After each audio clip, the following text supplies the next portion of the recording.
Ahora ya para empezar, entonces aquí estamos otra vez. Qué bendición poder estar con ustedes. Saludos a cada uno de los participantes en el nombre de nuestro Señor Jesucristo. Es un privilegio poder estar aquí otra vez para estudiar la palabra de Dios en nuestra clase. Es la séptima clase, la penúltima clase de nuestro curso. Vamos a estar hablando hoy del rey David en 2 de Samuel 5, 6 y 7. Hay mucho de qué hablar. 3 capítulos llenos con la información sobre la historia de nuestra salvación, un antepasado de Cristo, el rey David, y un buen ejemplo de la fe, y vemos la gracia de Dios en todas las acciones aquí en 2 de Samuel 5, 6 y 7. Espero que todos ya leyeron lo que vamos a estudiar hoy, porque hay muchas cosas que vamos a querer estudiar. Y también pido su participación, la participación de cada uno de los participantes de la clase de esta noche. Por supuesto, vamos a comenzar con una oración. Oremos. Padre Celestial, te damos gracias por las bendiciones que tenemos de comida y casa, de trabajo y familia, especialmente la bendición de tu Hijo Jesucristo, el Espíritu Santo que está obrando en nosotros esta noche por medio de la palabra que vamos a estudiar. Pedimos tu bendición sobre esta clase para que seamos edificados por tu Espíritu Santo obrando en nuestros corazones por la palabra, por las historias de tu palabra que vamos a estudiar.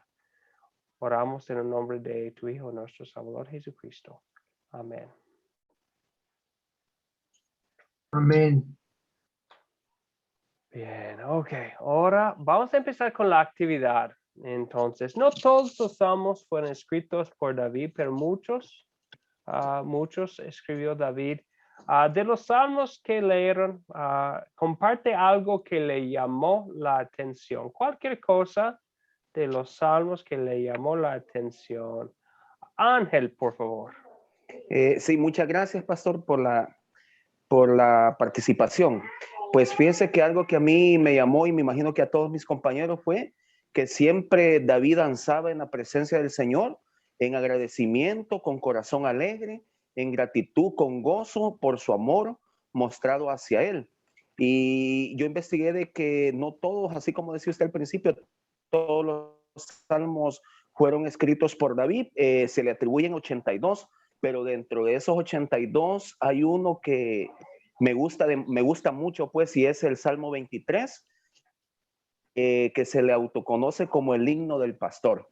Ese me gusta, y donde dice solo 2 versículos: en lugares delicados, en delicados pastos me hará descansar, junto a aguas de reposo me pastoreará. Y todo llegando hasta el versículo 6, qué precioso. Me gusta mucho. Muchas gracias, Ángel. Es un salmo de mucho consuelo para creyentes de todos los tiempos. También, ya que habíamos estudiado la historia de la vida del rey David, ya sabemos que él era pastor. Entonces Dios, inspirando las palabras que escribió, utilizó las experiencias de su vida para uso en lo que escribió. Muchas gracias, Ángel. Félix, ¿qué quisiera decir?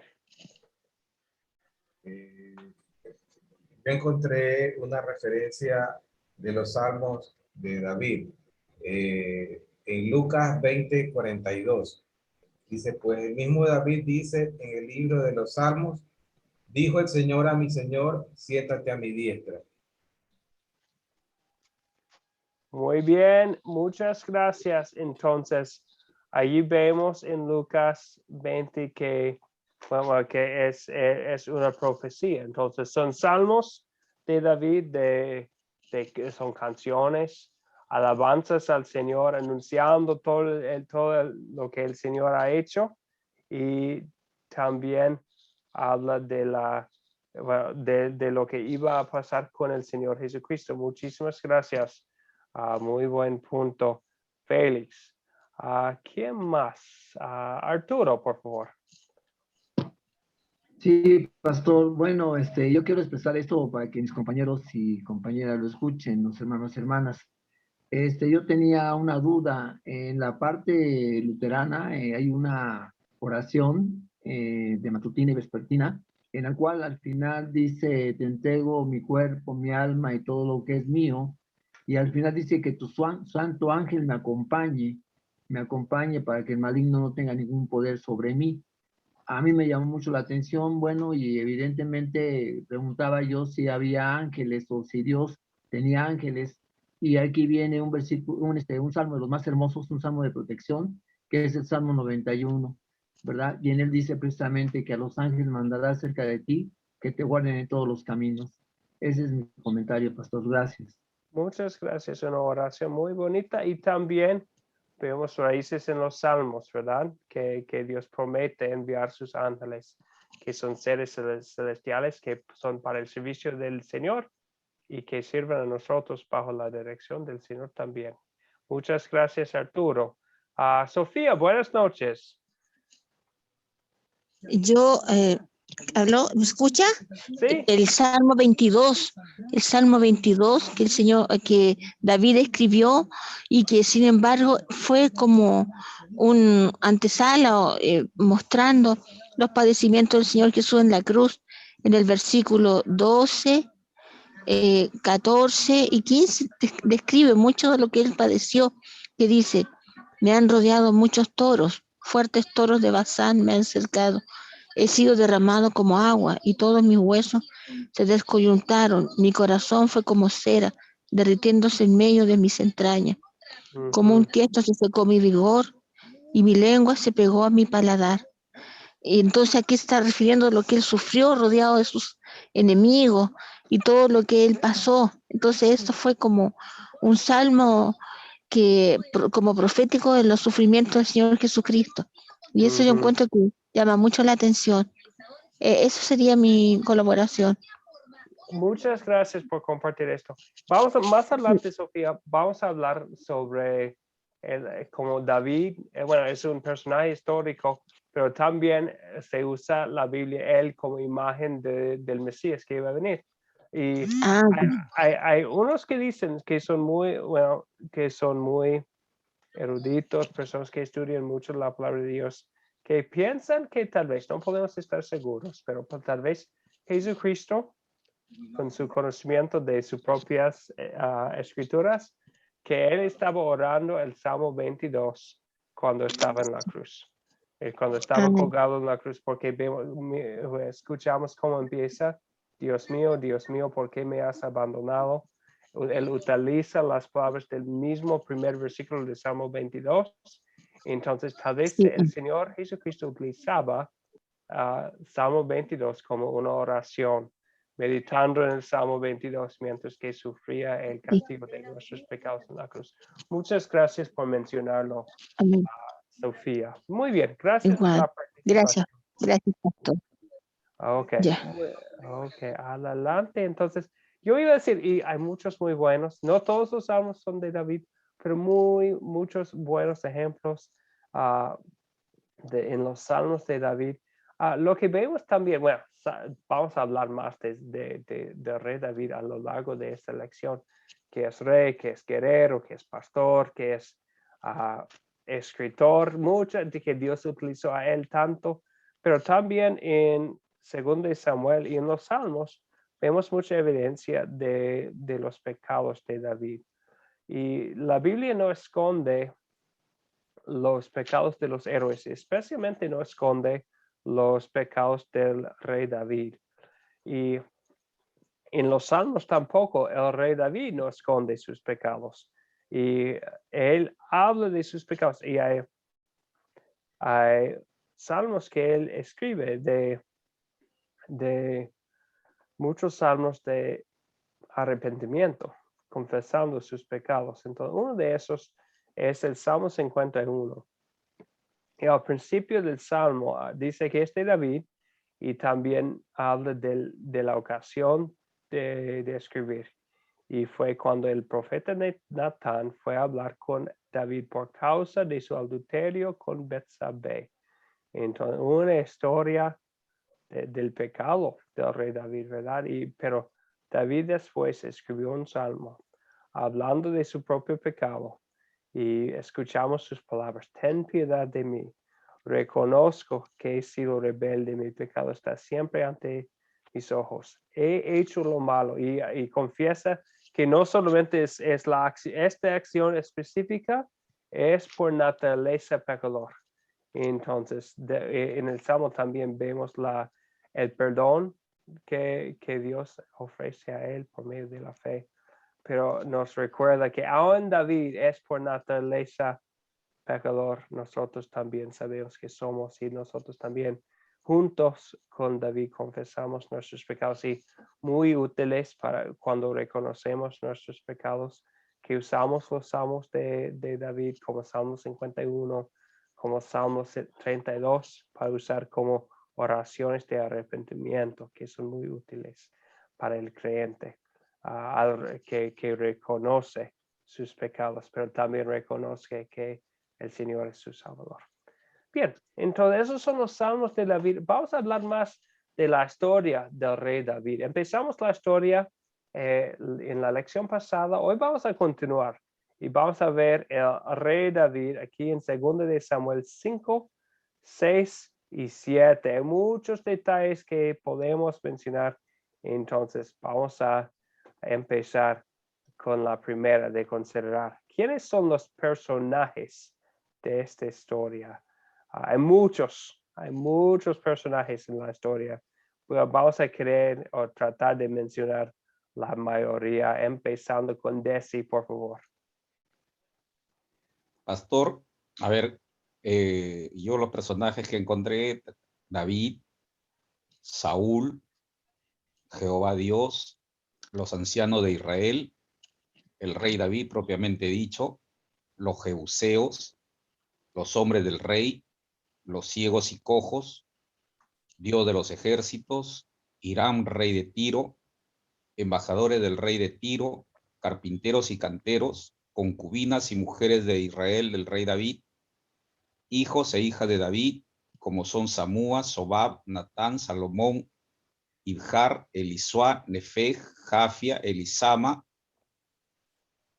Aliada y Elifelet, los filisteos, los escogidos de Israel, los querubines, Abinadab, Usá y Agío, hijos de Abinadab, Obededón, Geteo, los que llevaban el arca de Dios, Mical, hija de Saúl, toda la multitud, hombres y mujeres, el profeta Natán, los enemigos de David, los inicuos, los jueces, un descendiente del linaje de David, y los dioses falsos.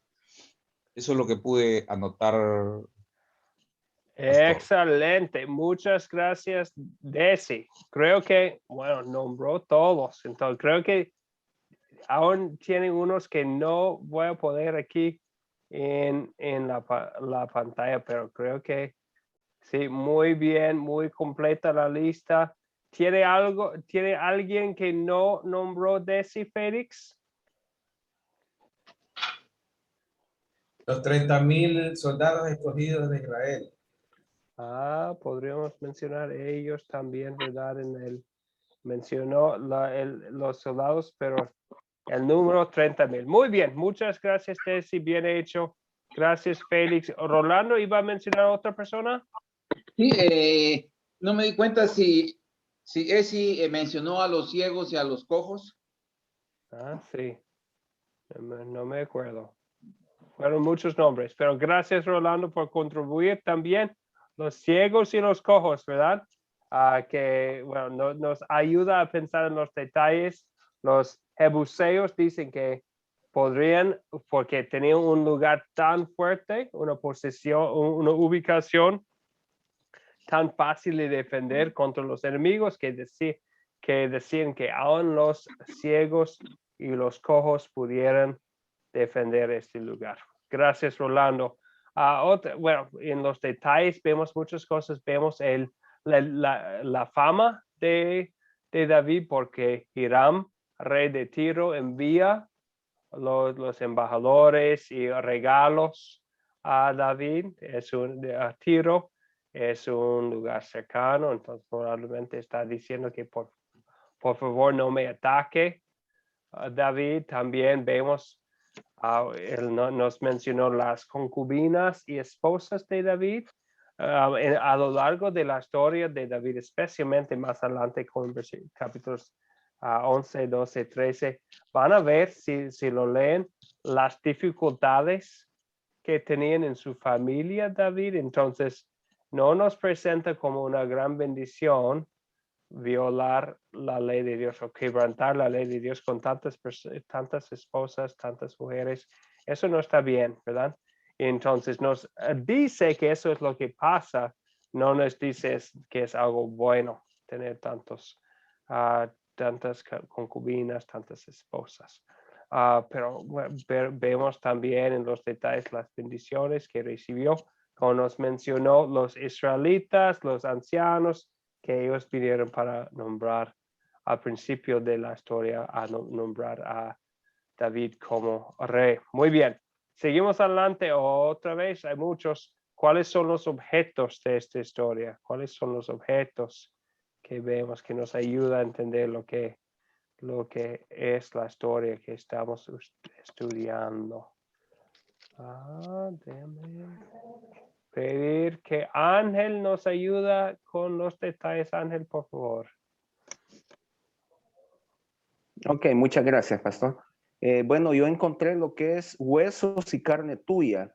Dice casa, fortaleza, madera de cedro, muros, los ídolos, copas de las balsameras, arca de Dios, carro nuevo, instrumentos de madera que hay de que son las arpas, los salterines, las panderas, las flautas, ¿no? Las trompetas, una ventana, una tienda, holocaustos y ofrendas de paz, pan, carne, tortas de pasa, cortinas, tabernáculo y trono. Muchas gracias, Ángel. Creo que ya tenemos todos, ¿verdad? Muchas cosas, muchos objetos. Algo que mencionar es que vemos al principio una falta de reverencia, tal vez en la manera de traer. Bueno, vemos una gran falta de reverencia en el pasado, que tenía el arca del Señor, el símbolo de la presencia de Dios con su pueblo, en una casa, ¿verdad? Entonces vemos en los tiempos de Saúl una gran falta de reverencia, pero también vemos que David también tal vez no transportaba el arca al principio de una manera adecuada. Vemos las consecuencias de una falta de reverencia. Dios es santo, otra vez es un mensaje del Antiguo Testamento, ¿verdad? Dios es santo. Pero en la segunda parte vemos también la alegría. Cuando en la segunda vez que intentan llevar el arca a Jerusalén, o esta vez con alegría, con los instrumentos, con los holocaustos, y vemos también el efod de lino de que habla en capítulo 6, versículo 14, que llevaba, que fue como la ropa normal del pueblo. Entonces su propia esposa, la esposa de David, Mical, se desprecia a su esposo por llevar como ropa común y no las togas de un rey. Así desprecia a él, y después él responde diciendo que eso es, a ella parecía muy vil para vestirse allá, pero él lo estaba haciendo delante del Señor, mostrando su alegría y también su humildad frente del Señor. Entonces hay mucho que podemos aprender por los objetos. Otra cosa que tal vez podríamos mencionar son los canales de agua. Como hace una década descubrieron en Jerusalén canales de agua, aguaductos, pero subterráneos que pueden ser los mismos que utilizaron David y sus esfuerzos para atacar a la ciudad de Jerusalén para poder entrar en una ciudad, en una ubicación tan fuerte. Bien, ok. Entonces, pero muchos detalles muy interesantes aquí. Bien, los objetos. Ahora vamos a hablar de dónde ocurrió esta historia. Y hay más de un lugar tras los 3 capítulos, ¿verdad? Entonces, ¿cuáles lugares quisiéramos mencionar? Cualquier persona. Bueno, invitamos también a los pastores recién llegados, Rosita, Lacey, José María, a Lidia, a César. Si ustedes también quisieran participar, aquí estamos todos para participar. Estamos hablando ahora de la ubicación, otra vez para ayudarnos a entender lo que es esta historia, esta parte preciosa de la palabra. Abigail, por favor. Sí, capítulo 5, se ubican de Hebrón a Jerusalén. Muy bien. Sí, gracias a Abby. Entonces habla de Hebrón, que es el primer lugar donde tenía su capital. David era rey solamente de Judá, como vemos en capítulo 2 antes, y tenía una capital de Hebrón. Después conquista y hace su capital más al norte, más en un lugar céntrico en la tierra prometida en Jerusalén. También menciona Hirán de Tiro. Tiro es el lugar, el nombre del rey es Hirán. Tiro es una ciudad al norte de la tierra prometida de un rey que por el poder de David, el poder que David tenía por la gracia de Dios, quería enviarle regalos, ¿verdad? Diciendo, no me ataquen. ¿Algo que iba a mencionar también, Arturo? Sí, la fortaleza de Sión Uh-huh. es una parte en la que también se considera donde ocurrió la historia, pastor. Muchas gracias, la fortaleza de Sión. Y sabemos que esta palabra Sión se utiliza como sinónimo del lugar de Dios más adelante en el Antiguo Testamento. Es parte o es el nombre del monte de Jerusalén, donde tenía originalmente la fortaleza. Gracias, Arturo. También podríamos mencionar tal vez los lugares de los filisteos. Algo interesante es el último versículo de 5 menciona la victoria completa de David. David hizo lo que el Señor le ordenó y hirió de muerte a los filisteos desde Geba a Gezer. No está hablando de los extremos del territorio filisteo. Y entonces es una victoria completa. Ya hemos visto en las historias, en Jueces, en la historia de Goliat y la historia de Samuel, las batallas que tenían con los filisteos, siempre batallaban con ellos. Vemos que por fin aquí en la historia de David y Dios le concedió a su pueblo una victoria completa. Hasta que dice en el primer versículo de segundo de Samuel 7, dice que el Señor le había hecho descansar de los enemigos que lo rodeaban. Entonces pensamos en la geografía, rodeaban los enemigos de Israel y Dios le dio al rey David la bendición de poder descansar de los enemigos. Entonces hay muchos lugares que podríamos mencionar. Aquí en la pantalla tienen unos de ellos. El último ahí son los lugares de las batallas con los filisteos. Bien, ahora a la cuarta pregunta. ¿Cuándo ocurrió esta historia? ¿Cuándo ocurrió, Félix? Esto ocurrió, según el libro 1 de Crónicas 11:4, afirma que Jerusalén antes era conocida como Jebús, y cuando fue conquistada por David, fue más o menos en el año de 1004 antes de Cristo. Bien, bien. También en el video hicieron el ejercicio de los dedos del rey David, este dedo que No, vivió 1000 años 1500. antes de Cristo, ¿verdad? Muchas gracias, Félix. Buen punto. Arturo. Sí, aquí en el capítulo 5, versículo 4, dice era David de 30 años cuando comenzó a reinar y reinó 40 años. Pastor. Muy bien, muy bien. Eso es también el versículo que voy a poner aquí en la pantalla, que menciona que él tenía 30 años. Eso también nos ayuda a pensar en cuántos años tenía cuando él peleaba contra Goliat. No sabemos exactamente, pero menos de 30, ¿verdad? Y cosas pasan. Batallaba con Saúl y la familia de Saúl por un tiempo. Entonces, antes de tener 30 años, él batallaba y se llama un jovencito de esa historia, pero aquí estamos, ya tiene 30 años y va a reinar 40 años más como rey. Abby también iba a comentar sobre la cuestión de cuándo. Sí, se puede decir también luego de la muerte de Saúl.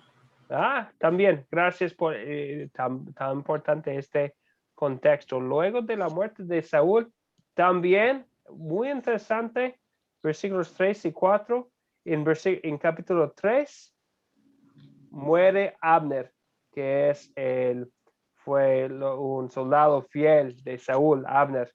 Y en capítulo 4, muere Isboset. Entonces, como saben, es el hijo del rey, es algo muy poderoso. Isboset era el hijo de Saúl. Entonces, ellos mueren, pero en los dos casos, David muestra su misericordia en su muerte, en decir que, es que no querían matarles a ellos, fueron otras personas que por venganza mataron a ellos. Entonces, y puede ser por eso. Gracias por mencionarlo, que todas las tribus de Israel reconocen que es un rey bueno, David, que es alguien que quiere tener misericordia de todos, aun los que habían sido sus enemigos o bajo el otro rey. Entonces, muchas gracias, Abby. Buen punto. Y pasa después que todas las tribus de Israel se reunieron en torno a David y dijeron que aquí es nuestro rey, ¿verdad? El rey David. Muy bien, gracias a todos ustedes.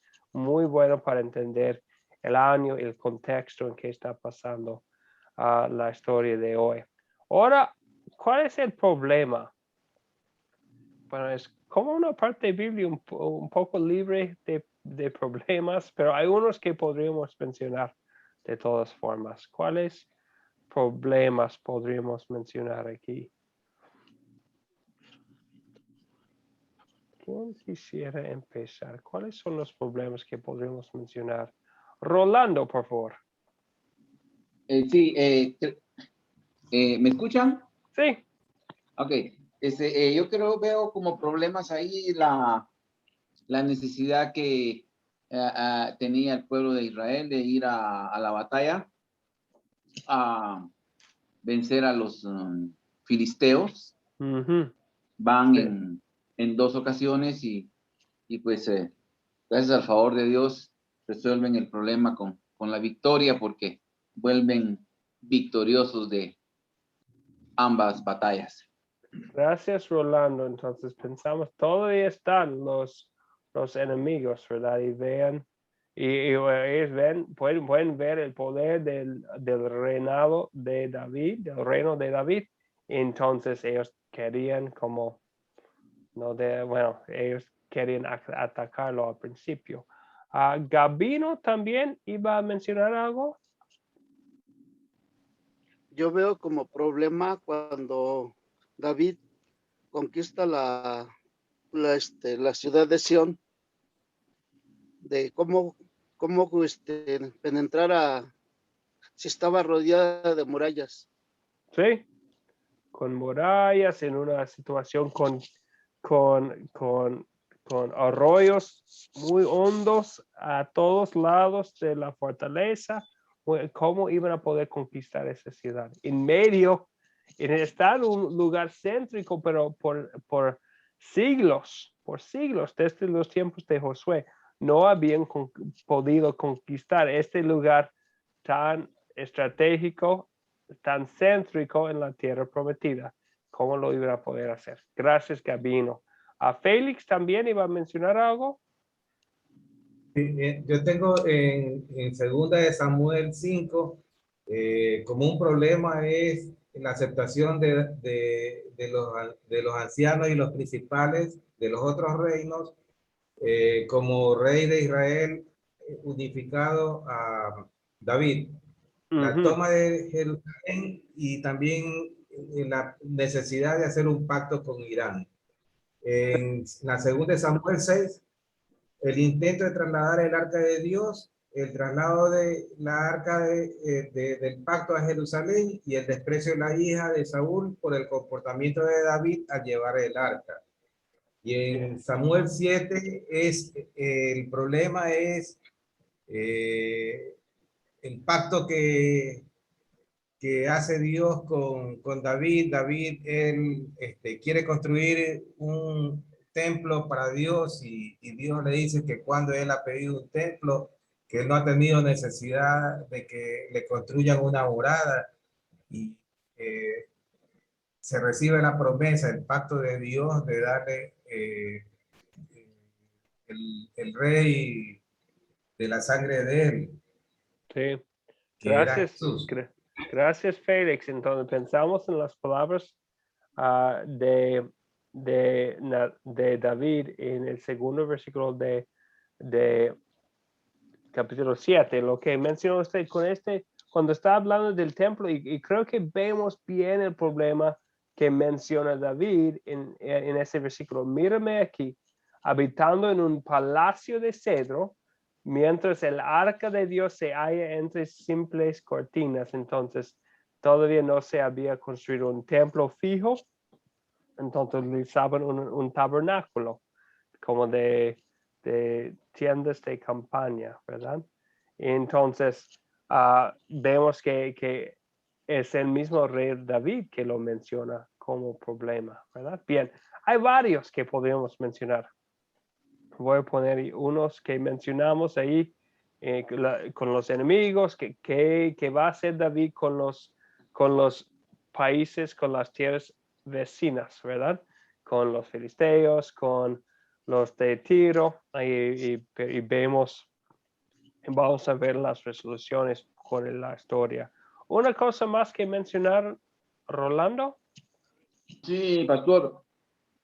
Veo el problema ahí de Natán. De Natán al decirle a David que prácticamente de parte de él no había problema en hacer una casa para Dios. Porque le dice Dios está contigo y te prosperará en todo lo que haces.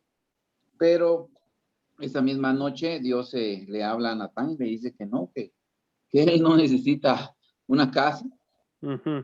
Y va Natán de nuevo con David, le dice, mira, dice el Señor que no, que él no necesita casa. Entonces vemos cómo el profeta se equivocó al principio en el consejo que le da a David, ¿verdad? Porque el Dios no le había hablado al profeta y él le estaba diciendo a David que no veía problema en que construyera el templo.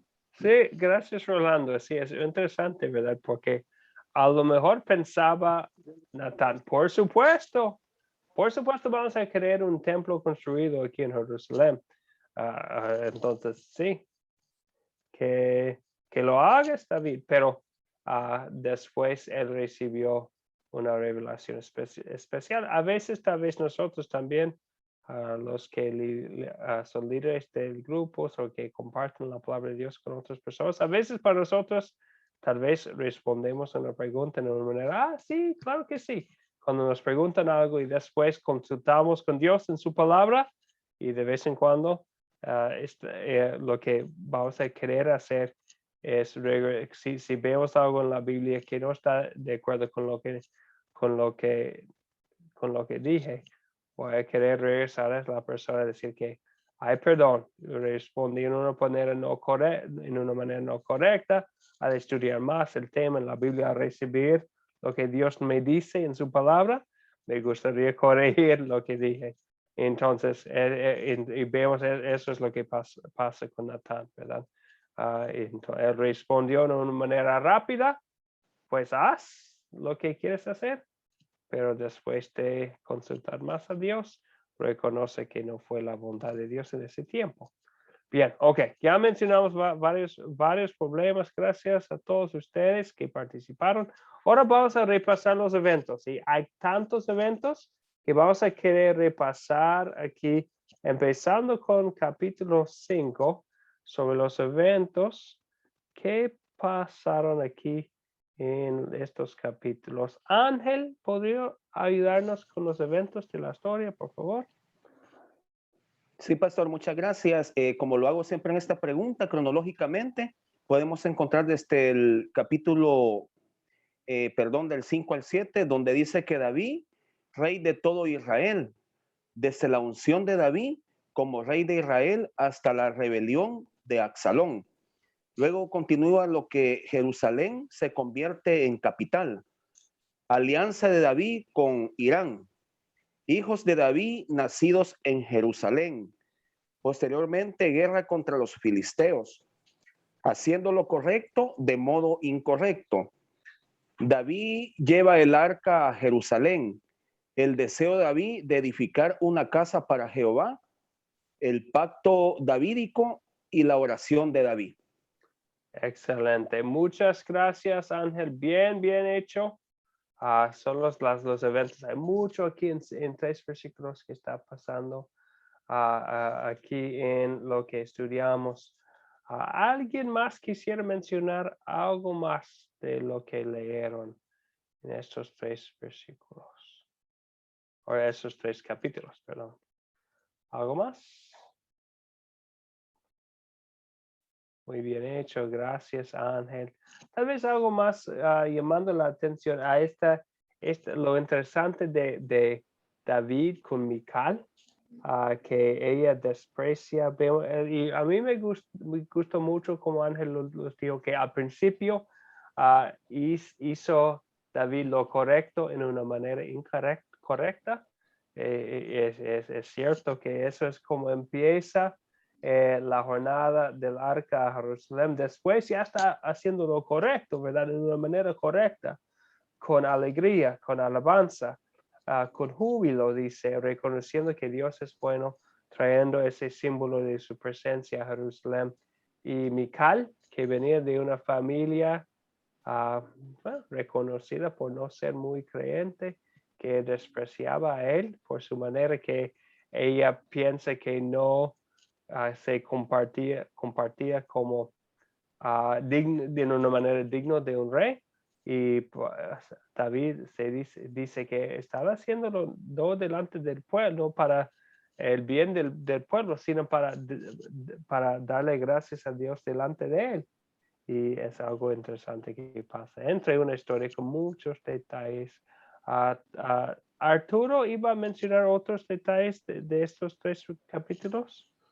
Bueno, realmente sería algo semejante a lo que dijo el hermano. Realmente los eventos fueron que David es programado rey de Israel, David toma la fortaleza de Sión, Irán envía embajadores a David. Estamos hablando también que los hijos de David nacidos en Jerusalén, David derrota a los filisteos, es otra parte también de la historia. David intenta llevar el arca a Jerusalén. Hablamos también de que David trae el arca a Jerusalén. Estamos también mencionando el pacto de Dios con David, que ya el hermano de una forma lo había expresado. Y bueno, eso sería, pastor, mi participación. Gracias. Muchas gracias a usted, Arturo. Sí, muchas cosas aquí. Es una parte de la Biblia rica en contenido, también importante en la historia de la nación elegida de Dios, ¿verdad? Estamos en cuando los israelitas años después pensaba en la época más importante, más bendecida de su historia, pensaban en el tiempo del rey David. Pensamos en Jesucristo en su entrada triunfal en Jerusalén. ¿Cuál nombre mencionaron las multitudes? El nombre del rey David, porque ellos pensaban que aquí viene el Mesías, el que iba a tomar el trono del rey David. Lo que no entendieron muy bien es que él iba a ser, es un rey espiritual, como iba a decir días después a Poncio Pilato, mi reino no es de este mundo, ¿verdad? Pero él tiene un reino eterno y es un rey espiritual que conquistó al pecado, la muerte y el diablo de nuestra parte. Muchas gracias a ustedes por su participación.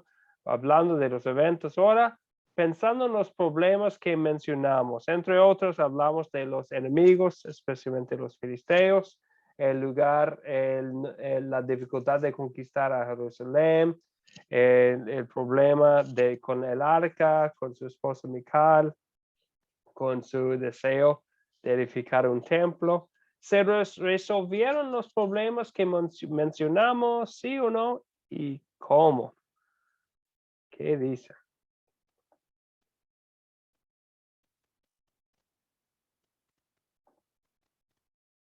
Puede elegir cualquiera de los problemas que mencionamos para decirnos. Arturo, por favor. Sí, uno de los problemas era del arca del pacto.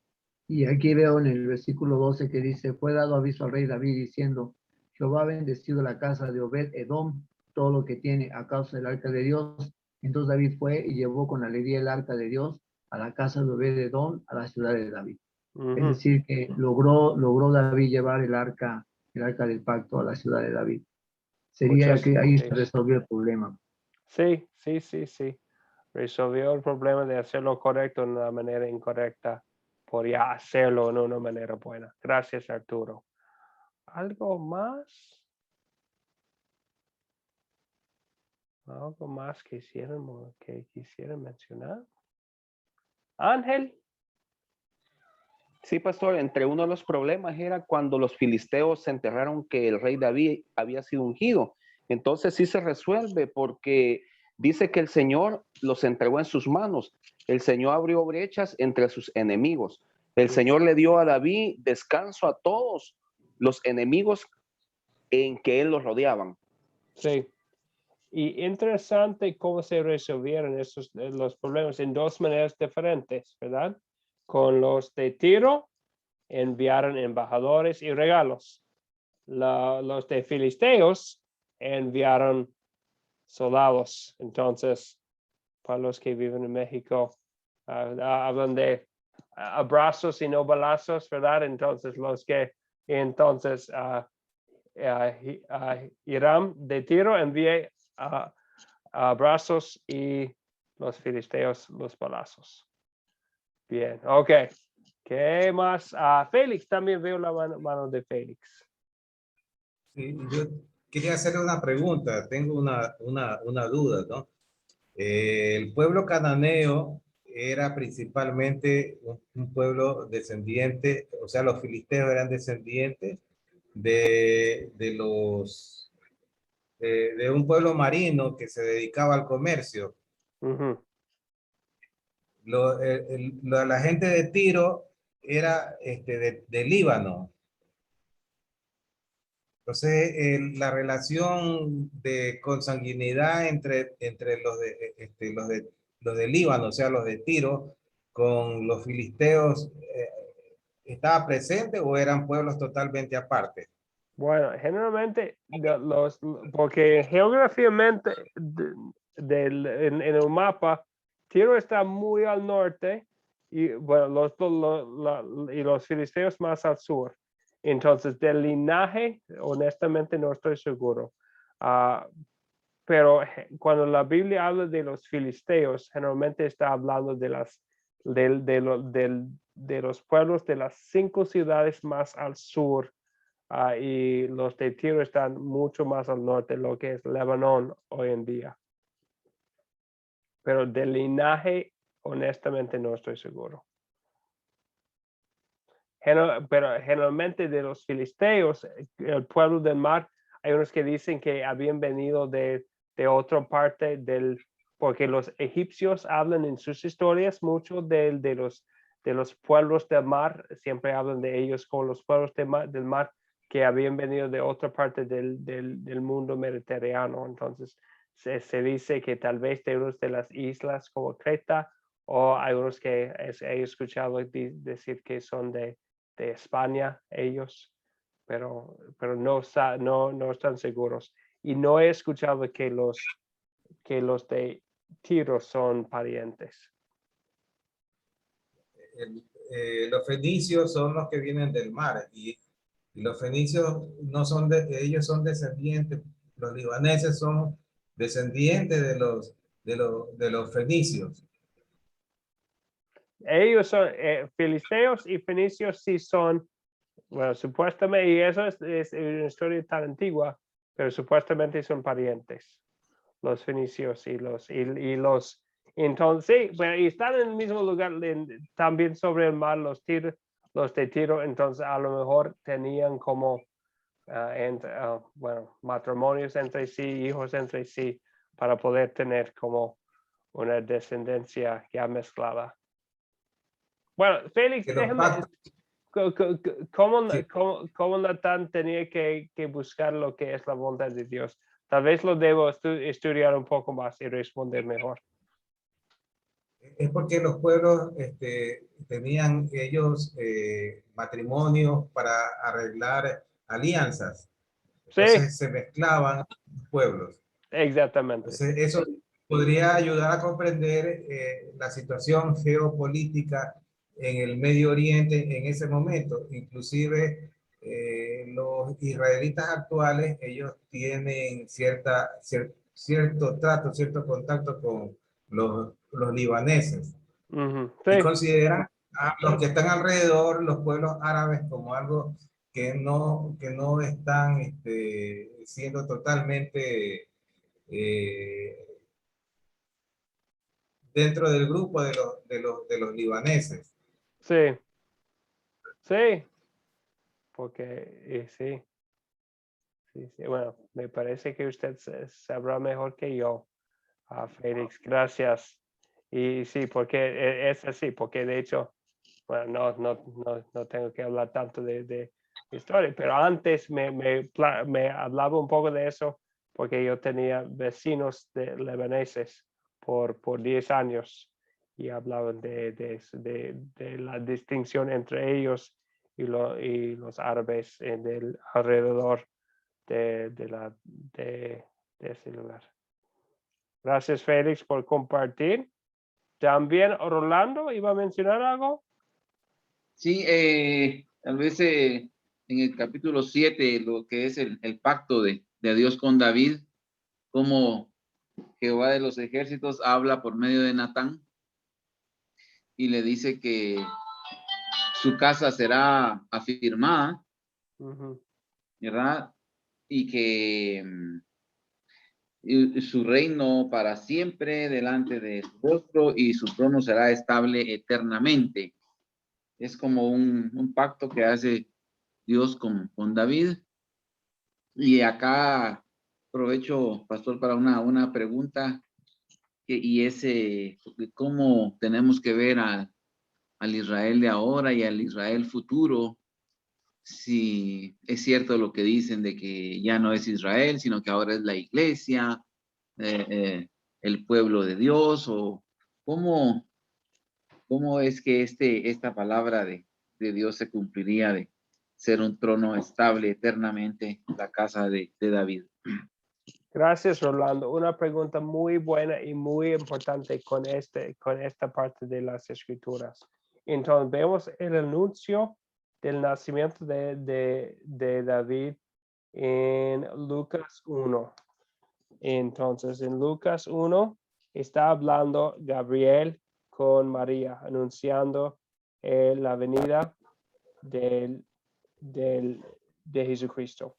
Entonces, 1, versículo 32 y 33. Dice, hablando de Jesucristo, será un gran hombre y lo llamarán Hijo del Altísimo. Dios el Señor le dará el trono de David, su padre. Entonces ya está diciendo que va a ser un rey. Y reinará sobre la casa de Jacob para siempre y su reino no tendrá fin. Entonces está hablando de un reino. Lo que nos deja pensar es, ¿y qué tipo de reino va a ser? ¿Verdad? Entonces, en una manera muy sencilla que dice Jesús hablando con Poncio Pilato. Ahora estamos en el libro de Juan.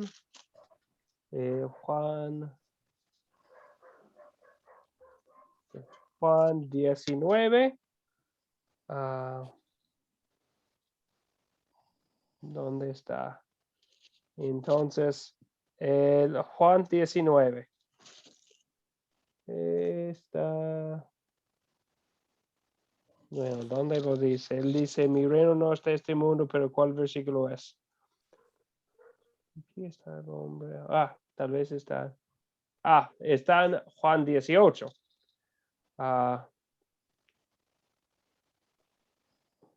En versículo 36, sencillamente Jesucristo dice, mi reino no está aquí, o no está en este mundo.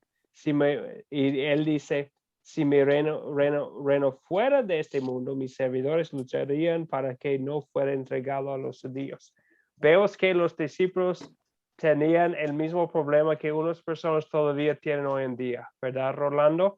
Que piensan que el reino de Jesucristo debe de ser de este mundo. En Hechos 1, ellos dicen que muestran su mal entendimiento, ¿verdad?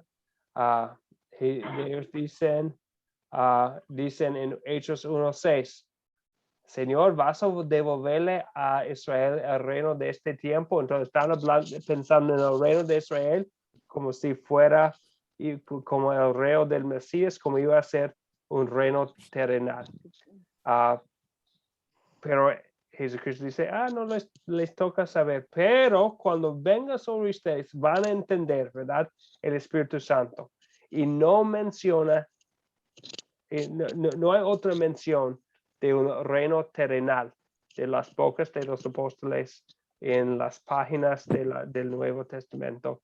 Habla 100% porque ya entendieron que su reino no es de este mundo, lo que sencillamente Jesucristo había dicho. Entonces, un muy buen lugar para entender el reino del Señor Jesucristo ahora está en Efesios 1. Es una respuesta muy larga, pero es una pregunta muy importante porque hay mucha enseñanza que se desvía de la palabra de Dios en esta pregunta. Entonces, está hablando en Efesios 1. Entonces, Efesios 1 habla del reino del Señor también. Y dice, entonces dice que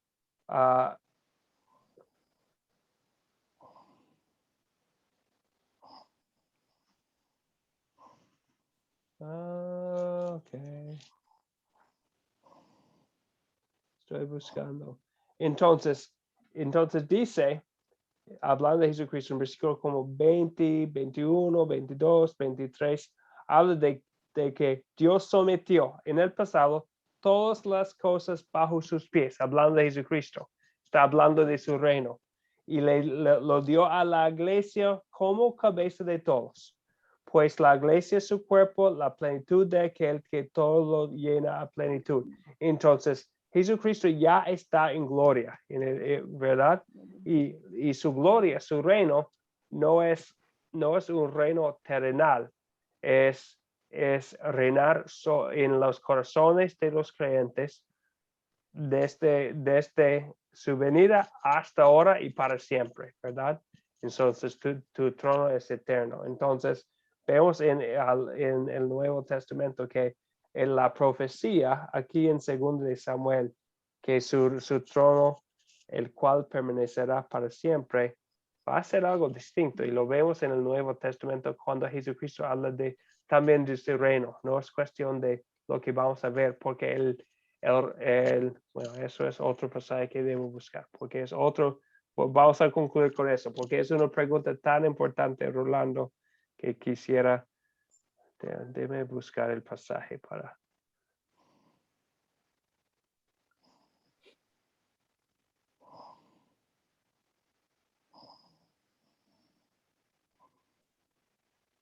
Está en Lucas 17. Entonces, en Lucas 17, otra vez personas buscando el reino de Dios, un reino como terrenal, visible. Y Jesucristo dice que hay algo mejor que un reino físico en este mundo. Él está hablando de su reino. Lucas 17, porque están hablando del reino de Dios y los fariseos querían decir, mostrar o intentaron demostrar que Jesucristo, ¿qué es eso? Que no hablaba bien de un reino de Dios. Y vamos a ver cómo corresponde Jesucristo.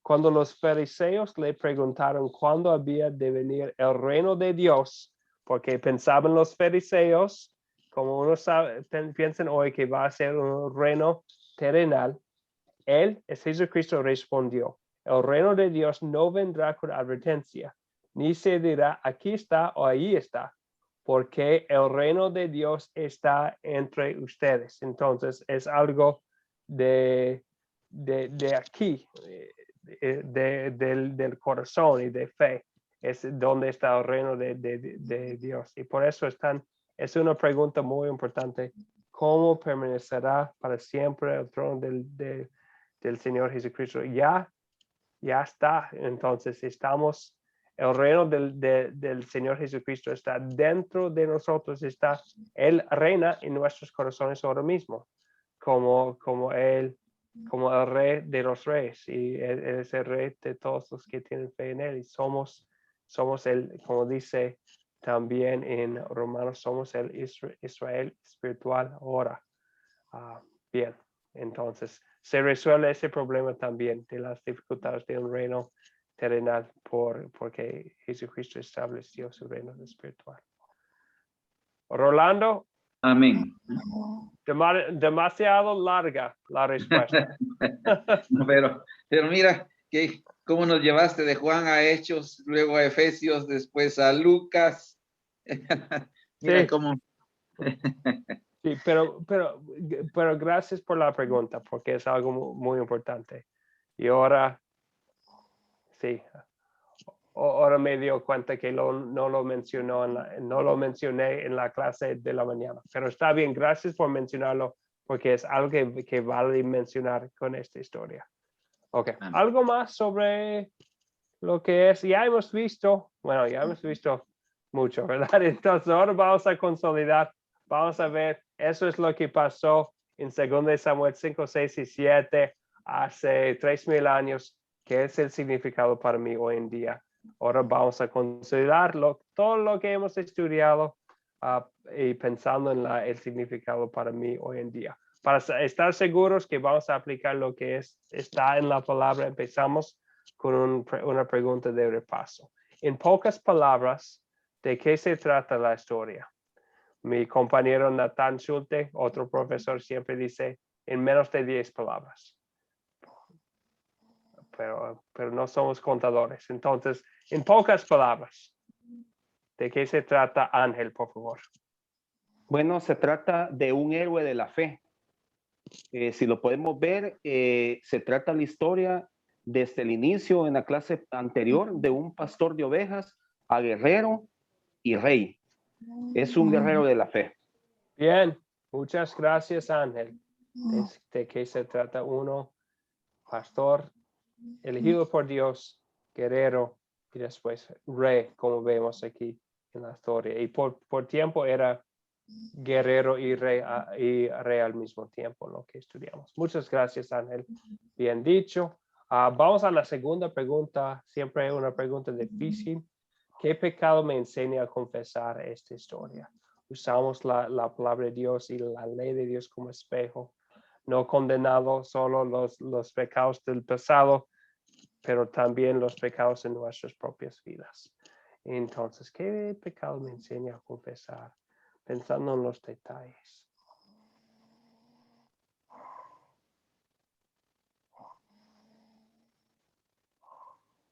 Félix, por favor.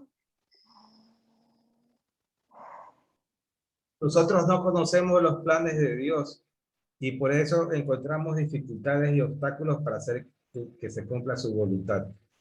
Y además somos lentos y renuentes a obedecerlos y a dejarnos guiar y aceptar su protección. Significa que nosotros en nuestras vidas no ponemos la voluntad de Dios de manera de primera instancia. Lo hacemos ya después de que recibimos muchas indicaciones que es lo que tenemos que hacer.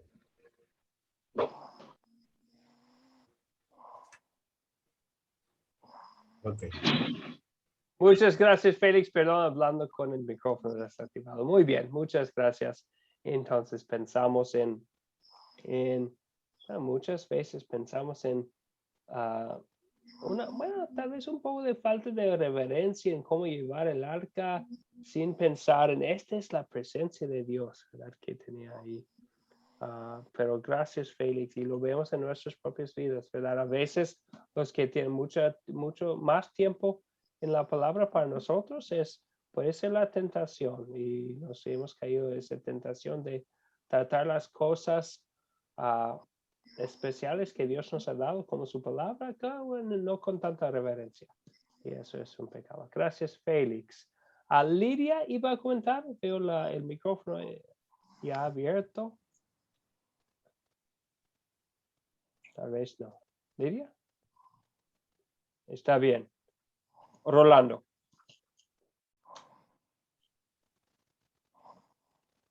Tienes su micrófono desactivado, Rolando.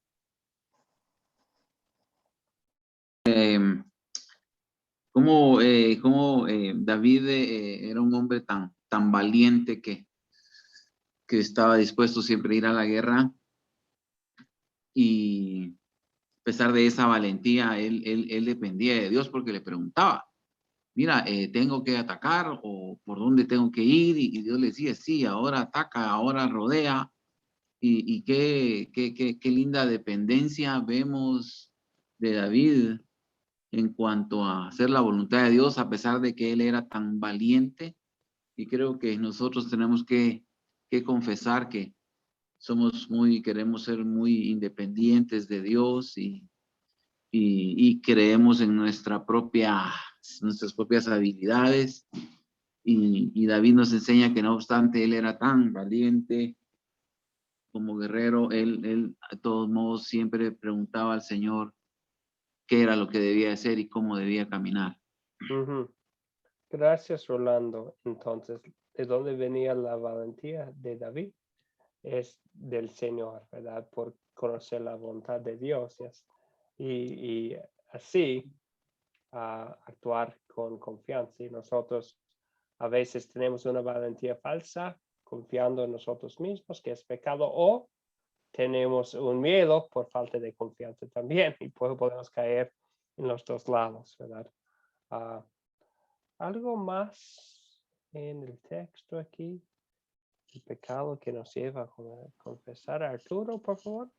Sí, yo creo que otro pecado sería el que a veces juzgamos, ¿no?, a otras personas en la forma que alaban a Dios. Es decir, muchas veces pensamos que la forma en que lo hacemos nosotros es lo que debe ser correcto, ¿no? Pero creo que debemos entender que cada quien ama a Dios de una manera propia, ¿no? Y que el amor a Dios es infinito, ¿no? Y por tanto cada quien puede llevar a cabo la adoración como lo vive, como lo siente, ¿no? Y ese es el pecado que a mí me enseña a confesar.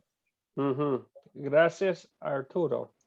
Entonces, sí, y bien dicho, y de hecho es algo que yo también iba a mencionar, gracias, y vemos las críticas de Mical, ¿verdad? Pero es tan fácil dentro de la iglesia criticar la manera de alabar a otras personas. Y hay ciertas cosas, ¿verdad? En Efesios creo que es Efesios 14, habla de hacer todo decentemente en orden y vamos a querer hacer. Y en nuestro, especialmente está hablando específicamente cuando congregarnos, entonces vamos a querer hacer cosas decentemente en orden, pero y vamos a querer siempre hacer lo que es bíblico, dando la gloria a Dios y no al ser humano, enfocándonos en Cristo, esas cosas son importantes, pero hay muchas maneras de alabar al Señor. Aquí habla de la danza del rey David, fue su manera de alabar al Señor. Entonces, y habla de instrumentos, a veces para uno es fácil criticar la alabanza de otra persona. Podemos sí usar la palabra de Dios para saber que si es bueno, pero Dios nos da mucha libertad en la manera, el tipo de música, por ejemplo, que usamos, o los instrumentos. No hay leyes que dice cuál tipo de música podemos usar. No hay leyes que nos dice si el movimiento de los feligreses, por ejemplo. Entonces, ¿qué hacemos? Entonces, nosotros sí, vamos a querer que todo sea de acuerdo con la palabra de Dios. Y es algo importante. Y si algo no está de acuerdo, podemos criticar en una manera sana. Pero al mismo tiempo, si solamente estamos criticando el tipo de música, la forma de movimiento, los instrumentos que utilizan, vemos que no está bien, ¿verdad? Porque la Biblia no nos da leyes y nosotros no podemos inventar leyes según nuestra propia dignidad como Mical. Y es muy fácil caernos en ese pecado, ¿verdad? De pensar que somos mejores porque expresamos nuestra fe en otra manera. Bien, ok. Gracias, Arturo. Son pecados que mencionamos ya es tarde. Entonces, antes de que se duerman, debemos terminar la clase. Una pregunta importante. ¿Dónde veo el amor de Dios aquí en esta historia? Especialmente para mí, aplicándolo en mi vida. ¿Dónde veo el amor de Dios? Ángel. Sí, pastor, muchas gracias. Literalmente lo encuentro en el capítulo 7:28, pero ya traducido a mi vida, lo veo en el amor inmenso que Dios, poniéndome a mí en el pasado como David. Tal vez no he sido pastor de ovejas como lo simboliza, pero en el momento de la batalla con Goliat, yo veo que cómo el Señor me ha sacado de las preocupaciones de mi Goliat, llámese preocupaciones, problemas, enfermedades, y dándome su perdón con su doble sustitución, aún sin ser merecedor. Y hasta donde Dios, siento la confianza plena, pues, de mi Señor, de que Dios está moviendo y está librándome caminos para que lleguemos a su gran comisión. Gracias, Ángel. Entonces, en lo que estaba diciendo, pienso yo en 2 Samuel 7, versículo 18, donde David, hablando al Señor, dice, Señor y Dios, ¿quién soy yo? Hablando de las bendiciones. Y a veces nosotros pensamos también, porque nosotros sabemos nuestro pasado, ¿verdad? Los pecados que somos como David, nacidos en pecado con naturaleza pecaminosa. ¿Quién soy yo, Señor, que me has salvado, que me has llamado para ser tuyo? Y al fin de cuentas, como David, reconocemos que no hay nada en nosotros, no hay nada que viene de nosotros que merece su perdón y paz y bendición y la vida eterna y todas las bendiciones que Él nos da, pero es 100% por el amor inmerecido de Dios por medio de la obra salvadora del Hijo, del descendiente de David, nuestro Señor Jesucristo, que nos salva, ¿verdad? Entonces repetimos las palabras de Samuel o de David aquí en 2 Samuel 7. ¿Quién soy yo, Señor? Y reconocemos el gran amor de Dios para con nosotros. Bien, gracias, Arturo. Este amor de Dios, ¿qué nos mueve a hacer? O sea, ¿Qué me enseña Dios a pedir y hacer por gratitud a Él aquí en esta historia? ¿Qué es lo que me enseña a hacer por gratitud pensando en los detalles de la historia que estudiamos?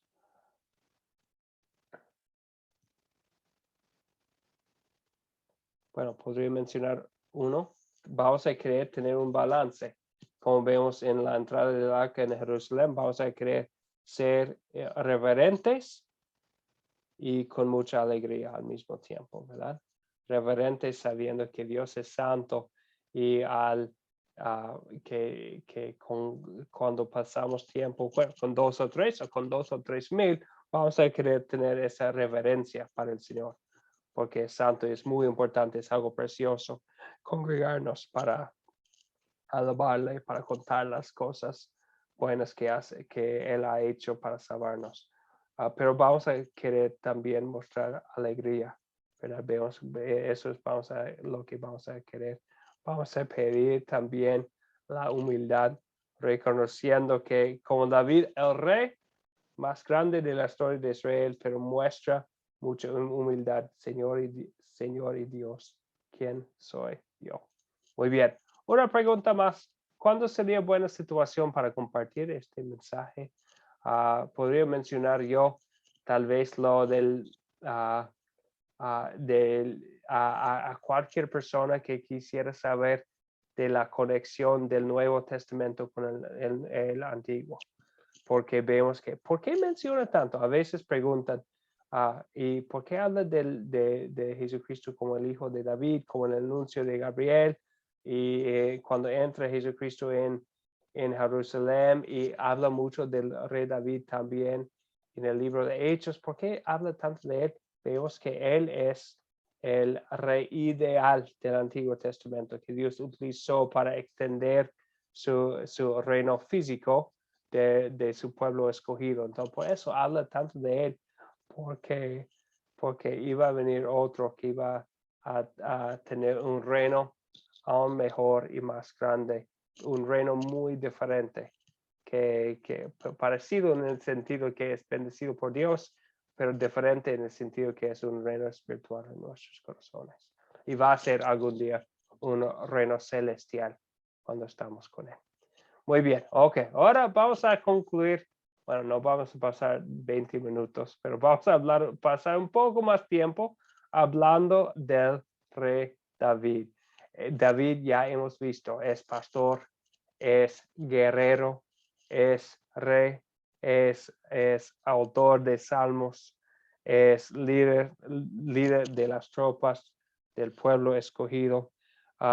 Y vemos en las páginas de las Escrituras, en el Antiguo y Nuevo Testamento, se menciona el nombre de David más de 1000 veces. Entonces, por eso es tan importante conocer su historia. Sabemos que también fue pecador, ¿verdad? Fue pecador, se cayó en el pecado de adulterio, hasta cayó en el pecado de arreglar la muerte del esposo de Betsabé, con quien cometió adulterio. Vemos su debilidad en guiar a su propia familia. Si uno sigue leyendo aquí en 2 Samuel lo va a ver. Pero también Dios utilizó a David de una manera muy especial. David es un personaje histórico. A los que critican la Biblia, a los que no creen en la inspiración de las Escrituras, que han tratado de decir que ni siquiera existía David, hasta muy recientemente cuando descubrieron inscripciones muy antiguas en Israel, que tienen sus nombres, monedas y cosas así, que tienen su nombre del rey David, existió. Bueno, sin decir evidencia fuera de la Biblia, sabemos que existió porque la Biblia dice que existió él. Es un personaje histórico, pero también es muy importante el rey David, porque la Biblia utiliza a él como una imagen de su descendiente mayor, Jesucristo. Hay muchas cosas que tienen en común, por eso le llaman tanto hijo de David a Jesucristo. Los dos eran pastores. Jesucristo vemos muchas cosas en común entre Salmo 23 y el capítulo 10 de Juan, del libro de Juan. Son reyes, Jesucristo es rey, ¿verdad? Tiene un reino, no es de este mundo, pero tiene un rey. Es un rey. Sabemos que los dos nacidos en Belén, y veo tantas veces que utiliza el nombre de David en el Nuevo Testamento. Cuando anuncia a María que iba a nacer Jesucristo, habla de David, como mencionamos antes en Lucas 1. Al fin del Nuevo Testamento, en el último capítulo de Apocalipsis, habla del mismo David. Jesucristo dice: yo, Jesús, he enviado a mi ángel para que les dé a ustedes testimonio acerca de esas cosas que tratan de las iglesias. Y dice Jesucristo ahí: yo soy la raíz y el linaje de David, la estrella resplandeciente de la mañana. Entonces Jesucristo identifica a sí mismo con el rey David, porque él es un rey aún mayor, el rey de nuestros corazones y nuestro rey para siempre en los cielos. Bueno, veo una manito. Vamos a tomar un comentario o pregunta más de Abigail y después vamos a concluir. Abby, por favor. Sí, él también era músico porque él tocaba el arpa para Saúl. También músico, buen comentario. Entonces Dios le dio a él muchos talentos, ¿verdad? Muchos dones para usar para su gloria. Músico, escritor, guerrero, rey, pastor, tantas cosas, tantos talentos que Dios le dio a una persona. Muchas gracias, Abby. Buen punto. Otro talento que él utilizaba para darle gracias a Dios. Bien. Y vemos que originalmente los salmos que escribió a lo mejor fueran canciones, ¿verdad? Bien, gracias, Abby. La tarea. Entonces ya conocen muy bien cómo manejamos las clases. El miércoles sería nuestra última clase, nuestra última lección de este curso. Qué bendición ha sido estar con ustedes, pero vamos a concluir con una lección más. El miércoles vamos a estar aquí otra vez al mismo tiempo para estudiar la palabra de Dios. Antes, por favor, que vengan ya preparados, que habían visto, que vean antes el video para la lección 8, como siempre, y la lectura es más larga, pero el enfoque de la clase específicamente va a ser lo que tiene que ver con el templo. Entonces hay mucho que leer, pero para las preguntas de la lección que viene vamos a enfocarnos en el templo de Salomón, el hijo de David. Y como siempre les voy a poner algo más en el grupo para contestar, para prepararse para la lección. Una cosa más, ya les puse en el grupo lo del proyecto final. Tienen dos formatos, pero es el mismo contenido en los dos. Puede hacerlo en un compu si tienen, si no está bien, también pueden ir a su papelería local para imprimirla y después escribir las respuestas, por favor, en una manera que puedo leer y enviármelo a mi WhatsApp o a mi correo electrónico que les puse en el grupo. ¿Preguntas o dudas sobre la tarea o sobre el proyecto final? Bien, bien, bien. Entonces, ahora vamos a concluir. Hay una parte muy especial en la lectura de hoy. Vemos el rey David y su liderazgo espiritual de la nación. En el mero centro de lo estudiado hoy, en 6, versículo 19. Él provee para su pueblo, les dio un pan, un trozo de carne, una torta de pasas, pero después algo mucho más especial. Después de eso, todo el pueblo, justo antes dice que David bendijo al pueblo en el nombre del Señor de los ejércitos. Entonces, el bendecir al pueblo, a otras personas, es anunciar el favor de Dios, el amor de Dios, la paz que tenemos en el Señor. Entonces, vamos a concluir hoy también con la bendición para concluir nuestra clase y con palabras muy bellas para tener en nuestras mentes al acostarnos esta noche. Concluimos entonces con la bendición. El Señor te bendiga y te guarde. Haga el Señor resplandecer su rostro sobre ti y tenga de ti misericordia. Vuelve, Señor, su rostro a ti y te conceda la paz. Amén. Amén. Amén. Amén. Buenas noches. Buenas noches. Esa es la bendición aarónica. Así es, exactamente. Amén. Buenas noches, pastor y compañeros. Que Cristo quede en sus corazones. Gracias.